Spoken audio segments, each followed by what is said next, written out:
Hello students, welcome to constant classes. तो हमने coordination chemistry शुरू करी थी, जिसके अंदर हमने लिगेंड्स के बारे में पढ़ा था, हमने सॉल्ट्स के बारे में पढ़ा था, हमने डेंटिस्ट्री के बारे में पढ़ा था। आज हम एक इंपॉर्टेंट टॉपिक करने जा रहे हैं, that is about ambidentate ligands. तो देखो, एम्बीडेंटेट लिगेंड्स को लेके मैक्सिमम स्टूडेंट्स के माइंड में डाउट्स रह जाते हैं कि हम एम्बीडेंटेट लिगेंड को कैसे पहचाने। तो देखो, आज के वीडियो के बाद तुम्हें एम्बीडेंटेट लिगेंड्स को इजीली डिफरेंशिएट कर लोगे। हमने क्या पढ़ा था? हमने पढ़ा था मोनोडेंटेट लिगेंड्स के बारे में। क्या होते हैं मोनोडेंटेट लिगेंड्स? कौन से लिगेंड्स होते हैं मोनोडेंटेट लिगेंड्स? वो लिगेंड्स जो एक लोन पेयर डोनेट करके कोऑर्डिनेशन बॉन्ड बना लें सेंट्रल मेटल एटम के साथ।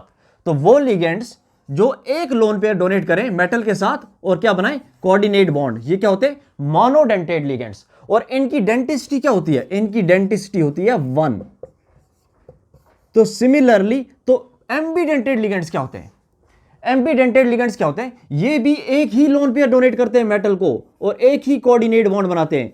और इनकी डेंटिसिटी भी क्या होती है? इनकी डेंटिसिटी भी 1 होती है। तो फिर डिफरेंशिएट कैसे करें कि कौन सा लिगेंड मोनोडेंटेट और कौन सा लिगेंड एम्बीडेंटेट? तो देखो, सपोज मेरे पास एक एग्जांपल है NH2, ये एक लिगेंड है। क्या नाम है इसका? लास्ट वीडियो में हमने पढ़ा था, क्या नाम है इसका? इसका नाम है हाइड्राजीन। ठीक है, तो देखो, अगर हम हाइड्राजीन को देखें तो हाइड्राजीन क्या करेगा? ये मोनोडेंटेट लिगेंड है। ये एट अ टाइम एक ही लोन पेयर डोनेट करेगा, या ये वाला लोन पेयर डोनेट होगा या ये वाला लोन पेयर डोनेट होगा। एट अ टाइम एक ही लोन पेयर डोनेट होगा, इसीलिए क्या है? मोनोडेंटेट। और सिमिलरली अगर हम एक और एग्जांपल देखें SCN, इसके पास भी 2 डोनर साइट है। एट अ टाइम या तो ये वाला लोन पेयर डोनेट करेगा या फिर ये वाला लोन पेयर डोनेट होगा, बट एट अ टाइम एक ही लोन पेयर डोनेट होगा। तो इसकी भी डेंटिसिटी 1 है, इसकी भी डेंटिसिटी 1 है। तो अब इन दोनों में से एम्बीडेंटेट कौन और मोनोडेंटेट कौन? तो देखो, उसको समझने के लिए सपोज मेटल आया और ये वाला लोन पेयर डोनेट हुआ, और अगर ये वाला लोन पेयर डोनेट हुआ तो देखो क्या बनेगा? NH2, ये कॉम्प्लेक्स बना। और अगर सपोज मेटल आया और मेटल यहां से इस वाले लोन पेयर से कॉम्प्लेक्स बनाए तो क्या होगा? देखो, मेटल ने अब क्या करा? इस वाले लोन पेयर से कॉम्प्लेक्स बनाया, तो कॉम्प्लेक्स बना के क्या बनेगा? NH2। तो क्या इन दोनों में कोई फर्क है? क्या ये कॉम्प्लेक्स इससे डिफरेंट है? ये कॉम्प्लेक्स और ये कॉम्प्लेक्स डिफरेंट है कि सेम है? तो देखो, दोनों के दोनों सेम है। क्यों? क्योंकि दोनों डोनर साइट्स क्या थी? यहां पे सेम थी। लेकिन इस केस में क्या होगा? अगर हम इस केस में बात करें तो इस केस में क्या होगा? मेटल आया, सपोज मेटल आया और सल्फर ने डोनेट करा, और सल्फर ने डोनेट किया तो क्या बनेगा? सल्फर से डोनेट करा तो ये वाला कॉम्प्लेक्स बनेगा। और अगर नाइट्रोजन की तरफ से डोनेट हुआ तो क्या होगा? तो देखो, अगर नाइट्रोजन की तरफ से डोनेट हुआ तो मेटल के साथ कोऑर्डिनेट बॉन्ड बनाएगा नाइट्रोजन, और यहां पे क्या बनेगा? ये वाला कॉम्प्लेक्स। क्या अब दोनों कॉम्प्लेक्स सेम है? नहीं। देखो क्यों? क्योंकि ना एक बार मेटल के साथ कोऑर्डिनेट बॉन्ड में सल्फर है और दूसरी बार मेटल के साथ कोऑर्डिनेट बॉन्ड में नाइट्रोजन है। तो यहां देखो, यहां पे जो कॉम्प्लेक्स बना ये डिफरेंट है और ये कॉम्प्लेक्स डिफरेंट है, लेकिन यहां पे जो कॉम्प्लेक्स बने थे दोनों के दोनों सेम हैं। तो यहां से हमने फर्स्ट डिफरेंशिएशन सीखा कि मोनोडेंटेट और एम्बीडेंटेट में कैसे डिफरेंशिएट करें। तो देखो, मोनोडेंटेट में क्या हो? डोनर साइट क्या होंगी? सेम होंगी। और एम्बीडेंटेट में डोनर साइट क्या होंगी? डिफरेंट होंगी। अगर ऐसा है, अगर कोई लिगेंड है जिसकी डोनर साइट सेम है तो वो होगा मोनोडेंटेट, और कोई लिगेंड हो जिसकी डोनर साइट डिफरेंट हो बट वो एक ही लोन पेयर डोनेट करे, वो होगा एम्बीडेंटेट। सो कोई भी लिगेंड अगर एम्बीडेंटेट है तो उसके लिए कुछ क्राइटेरिया होंगे, उसके लिए कुछ टेस्ट होंगे। अगर वो लिगेंड वो टेस्ट पास कर देगा तो वो क्या होगा? एम्बीडेंटेट होगा। तो वो क्या क्राइटेरिया होंगे, वो क्या टेस्ट होंगे? तो सबसे पहला होगा कि वो लिगेंड क्या होना चाहिए? मोनोडेंटेट होना चाहिए। मोनोडेंटेट होना चाहिए सबसे पहला, तो वो मोनोडेंटेट होना चाहिए, उसकी डेंटिसिटी 1 होनी चाहिए। और सेकंड क्या क्राइटेरिया है? सेकंड क्राइटेरिया है कि डोनर साइट्स जो है वो डिफरेंट होनी चाहिए। इसके पास क्या होनी चाहिए? डिफरेंट डोनर साइट्स होनी चाहिए। डिफरेंट डोनर साइट्स होनी चाहिए, तभी जाके वो एम्बीडेंटेट होगा। और थर्ड क्राइटेरिया यह है कि जो energy gap between donor sites है वो लो होनी चाहिए। Energy gap between donor sites क्या होनी चाहिए? लो होनी चाहिए। Energy gap between donor sites low होनी चाहिए। अब ये क्या चीज है? तो देखो, अगर दो डोनर साइट्स के बीच एनर्जी गैप जितनी कम, जितनी लो होगी, उतना अच्छा एम्बीडेंटेट होगा। तो इस चीज को समझते हैं हम।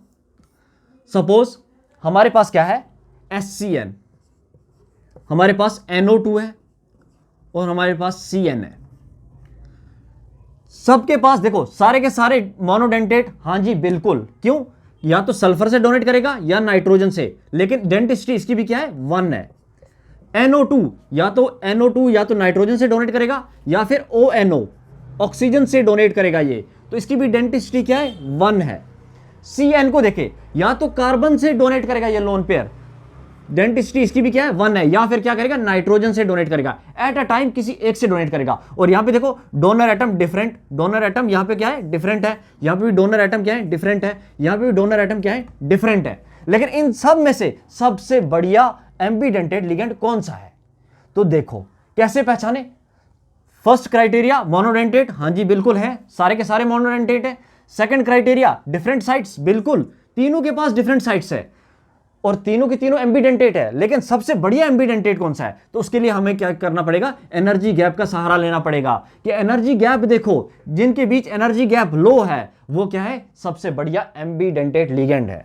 तो अगर मैं बात करूं SCN की, तो यहां पे डोनर साइट्स क्या है, सल्फर, और डोनर साइट्स क्या है, नाइट्रोजन। सल्फर और नाइट्रोजन डोनर साइट्स हैं। और अगर तुम इलेक्ट्रॉन नेगेटिविटी डिफरेंस देखो बिटवीन सल्फर एंड नाइट्रोजन, ये क्या होता है, ऑलमोस्ट सिमिलर इलेक्ट्रॉन नेगेटिविटी होती है बिटवीन सल्फर एंड नाइट्रोजन, जिसकी वजह से क्या होता है, इनके बीच जो स्प्लिटिंग होती है वो बहुत कम होती है, इनकी जो एनर्जी गैप होती है वो बहुत कम होती है, ज्यादा एनर्जी गैप इनके बीच नहीं होता। सिमिलरली अगर नाइट्रोजन और ऑक्सीजन में देखो तो थोड़ी सी इलेक्ट्रॉन नेगेटिविटी क्या होती है, बढ़ जाती है। दोनों में थोड़ा इलेक्ट्रॉन नेगेटिविटी डिफरेंस आ जाता है, जिसकी वजह से इनके अंदर क्या होती है, एनर्जी गैप थोड़ा सा बढ़ जाता है। और कार्बन और नाइट्रोजन के बीच इलेक्ट्रॉन नेगेटिविटी डिफरेंस और बढ़ जाता है, तो इसके बीच ज्यादा एनर्जी गैप का डिफरेंस आ जाता है। तो देखो क्या होता है, ये एनर्जी गैप 1 by 1 समझते हैं।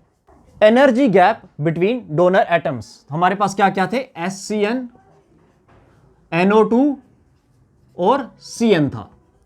तो देखो SCN को अगर हम देखें, सल्फर और nitrogen almost similar electron negativity. तो देखो एनर्जी जो होती है वो इनवर्सली प्रोपोर्शनल होती है इलेक्ट्रॉन नेगेटिविटी के, inversely proportional two electron negativity. तो देखो अगर मुझे इसका एनर्जी डायग्राम बनाना है तो मुझे पता है सल्फर और नाइट्रोजन में से जो नाइट्रोजन है वो ज्यादा इलेक्ट्रॉन नेगेटिव है और सल्फर कम है। तो जो ज्यादा इलेक्ट्रॉन नेगेटिव है उसकी एनर्जी क्या होगी, इलेक्ट्रॉन नेगेटिविटी ज्यादा, तो एनर्जी क्या होगी, कम। तो इलेक्ट्रॉन नेगेटिविटी ज्यादा कौन है, नाइट्रोजन, तो इसकी एनर्जी क्या होगी, कम, नाइट्रोजन होगा नीचे। और सल्फर क्या है, लेस इलेक्ट्रॉन नेगेटिव, एनर्जी क्या होगी, ज्यादा। और एनर्जी गैप दोनों के बीच में क्या है, बहुत कम है। क्यों? क्योंकि ऑलमोस्ट सिमिलर इलेक्ट्रॉन नेगेटिविटी। तो देखो उसकी वजह से हुआ क्या, नाइट्रोजन गया नीचे और सल्फर आया ऊपर। और देखो इनके बीच जो एनर्जी गैप है, अगर मैं यहां इनका एनर्जी डायग्राम बनाऊं तो जो एनर्जी गैप है इनके बीच, जो एनर्जी गैप है इनके बीच, ये क्या है, ये कम है।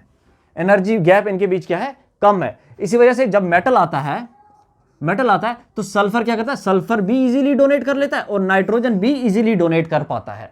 तो जिसकी वजह से अगर MSCN वाला कॉम्प्लेक्स हो, ये भी स्टेबल होता है, और NCS वाला कॉम्प्लेक्स हो, ये भी क्या हो जाता है, स्टेबल होता है। दोनों के दोनों कॉम्प्लेक्स क्या होते हैं, स्टेबल होते हैं। अगर हम बात करें NO2 में, तो NO2 में क्या होता है, या तो नाइट्रोजन से डोनेट होगा या फिर क्या होता है, ऑक्सीजन से डोनेट होता है। और देखो नाइट्रोजन और ऑक्सीजन के बीच थोड़ा सा इलेक्ट्रॉन नेगेटिविटी गैप बढ़ जाता है। तो देखो इन दोनों में से मोस्ट इलेक्ट्रॉन नेगेटिव कौन, तो ऑक्सीजन क्या है, मोस्ट इलेक्ट्रॉन नेगेटिव। तो मोस्ट इलेक्ट्रॉन नेगेटिव की एनर्जी क्या होगी, कम होगी। तो ऑक्सीजन क्या होगा, ऑक्सीजन की एनर्जी कम होगी, ऑक्सीजन यहां होगा। और देखो नाइट्रोजन की इलेक्ट्रॉन नेगेटिविटी ऑक्सीजन से थोड़ी सी क्या है, कम है, इसलिए इसकी एनर्जी क्या होगी, थोड़ी ज्यादा होगी। तो एनर्जी ज्यादा होगी तो नाइट्रोजन का होगा, ऑक्सीजन से ऊपर होगा एनर्जी लेवल में। तो इनके बीच इलेक्ट्रॉन नेगेटिविटी डिफरेंस भी क्या है, थोड़ा ज्यादा है, इसलिए एनर्जी गैप क्या हुआ, बढ़ गया। और एनर्जी गैप बढ़ गया जब इनका, अगर मैं MO बनाऊं, मॉलिक्यूलर ऑर्बिटल डायग्राम बनाऊं, तो इनके बीच एनर्जी गैप थोड़ा सा क्या होगा, बढ़ जाएगा। एनर्जी गैप बढ़ गया तो देखो जो हाई एनर्जी वाला होता है, जो हाई एनर्जी वाला होता है वो मेटल को क्या करता है, इजीली लोन पेयर डोनेट कर देता है। तो मेटल यहां से आया तो नाइट्रोजन क्या कर देगा, बड़े इजीली डोनेट कर देगा, बड़े इजीली ये वाला कॉम्प्लेक्स बन जाएगा MnO2, ये वाला बड़ा इजीली बन जाएगा। क्यों? क्योंकि नाइट्रोजन क्या है, हाई एनर्जी में है, ये इजीली मेटल को डोनेट कर देगा लोन पेयर ऑफ इलेक्ट्रॉन और मेटल के साथ बॉन्ड बना लेगा। लेकिन रही बात ऑक्सीजन की, तो ऑक्सीजन देखो, ऑक्सीजन की एनर्जी क्या है, लो एनर्जी है, ये मेटल को इलेक्ट्रॉन देगा तो सही, लेकिन उतना फ्रीक्वेंटली नहीं दे पाएगा जितना जल्दी से नाइट्रोजन दे पाएगा। तो इसीलिए ये जो कॉम्प्लेक्स है ये इतना स्टेबल नहीं होता, ये क्या होता है, लीस्ट स्टेबल, और ये क्या होता है, ये मोस्ट स्टेबल होता है, ये मोस्ट स्टेबल होता है, और ये होता है लीस्ट स्टेबल, लीस्ट स्टेबल। अगर हम बात करें Cn की, तो देखो electron negativity difference between carbon and nitrogen ज्यादा होगा। उसकी वजह से होता क्या है, देखो इन दोनों में से मोस्ट इलेक्ट्रॉन नेगेटिव कौन, नाइट्रोजन, नाइट्रोजन की इलेक्ट्रॉन नेगेटिविटी ज्यादा, तो उसकी एनर्जी क्या होगी, कम, तो नाइट्रोजन की एनर्जी क्या होगी, कम, नाइट्रोजन होगा यहां, और कार्बन की इलेक्ट्रॉन नेगेटिविटी कम, तो एनर्जी क्या होगी, ज्यादा, तो कार्बन कहां होगा, यहां कहीं, और इनके बीच एनर्जी गैप ज्यादा, क्यों, क्योंकि इलेक्ट्रॉन नेगेटिविटी डिफरेंस ज्यादा। तो एनर्जी गैप ज्यादा होने की वजह से हुआ क्या, जब मेटल आएगा तो मेटल को कौन डोनेट करेगा, मेटल को वो डोनेट करेगा जिसकी एनर्जी ज्यादा, तो एनर्जी ज्यादा किसकी, एनर्जी ज्यादा है कार्बन की। मेटल आएगा तो इजीली ये लोन पेयर ले लेगा कार्बन से और बॉन्ड बना लेगा। क्या वो नाइट्रोजन से ले सकता है, लेगा, लेकिन बहुत कम। अगर मेटल फ्रीक्वेंटली बॉन्ड बनाएगा तो वो किसके साथ बनाएगा, वो कार्बन के साथ बनाएगा। इसीलिए ये वाला कॉम्प्लेक्स तो बहुत ही ज्यादा स्टेबल। लेकिन अगर तुमने ये वाला कॉम्प्लेक्स देखा हो MnC, ये वाला कॉम्प्लेक्स बिल्कुल लीस्ट से भी लीस्ट स्टेबल। ये क्या होता है, जब ये कॉम्प्लेक्स बनेगा ये फटाक से वापस इसमें कन्वर्ट हो जाएगा, ये कॉम्प्लेक्स जल्दी से इसमें कन्वर्ट होना चाहेगा। क्यों, क्योंकि ये बहुत ही अनस्टेबल होता है, और ये क्या होता है, ये बहुत स्टेबल होता है। यही वजह है कि MCN जो होता है ना, ये वाला साइनाइड वाला, ये बहुत स्टेबल होता है। और इन सब में से अगर हम देखें तो सबसे बेस्ट एम्बिडेंटेड लिगेंड कौन, देखो ये वाला सबसे बेस्ट। क्यों, क्योंकि इसके दोनों कॉम्प्लेक्स स्टेबल, तो SCN क्या होगा, सबसे स्टेबल, सबसे बढ़िया ambidentate ligand, then NO2, then CN। तो एम्बिडेंटेड के बेस पे हम स्टेबिलिटी भी बता सकते हैं, हम कॉम्प्लेक्स की स्टेबिलिटी भी बता सकते हैं, कौन सा कॉम्प्लेक्स ज्यादा स्टेबल, कौन सा लीस्ट स्टेबल। तो कैसे, एक दो एग्जांपल से देखते हैं।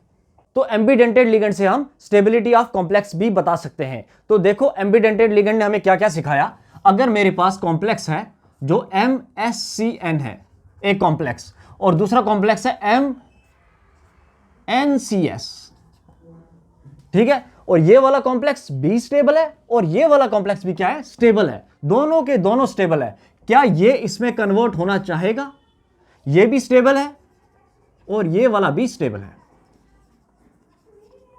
तो क्या ये वाला कॉम्प्लेक्स इसमें कन्वर्ट होना चाहेगा, बिल्कुल भी नहीं। क्यों, क्योंकि ये भी स्टेबल है और ये भी स्टेबल है, ये एक दूसरे में कन्वर्ट नहीं होना चाहेंगे। लेकिन अगर सिमिलरली हमारे पास कोई कॉम्प्लेक्स है MONO, ऑक्सीजन से डोनेट किया हुआ है, और दूसरा वाला है MnO2, तो क्या यहां पे देखो कौन सा ज्यादा स्टेबल, ONO वाला स्टेबल है कि NO2 वाला स्टेबल है।